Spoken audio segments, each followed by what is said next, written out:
Οπότε πρέπει να έχουν στην επιφάνεια του νερού για να πάρουν την ανάσα τους. Όταν μπαίνουν μέσα στο νερό, κλείνει ο φυσιτήρας. So we just showed you the blowhole because dolphins are not fish and mammals, which means what? They breathe air just like us, and their nose is the blowhole. They need to come to the surface of the water to take their breath.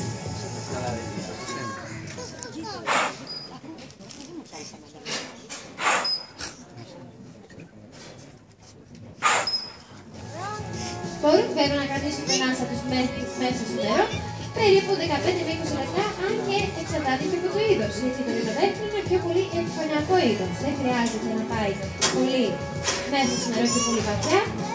Τα ψάρια πώς πονάνε την ουρά του. Μας ωραίο κοινό. Δεξιά-αριστερά. Σε αντίθεση με τα δελφίνια που πάνε πάνω κάτω. Όλα τα κοιτώδη κουνάνε την ουρά τους πάνω κάτω. Και ο παχαρίας είναι ψάρι. Πολλοί δεν το ξέρουν αυτό.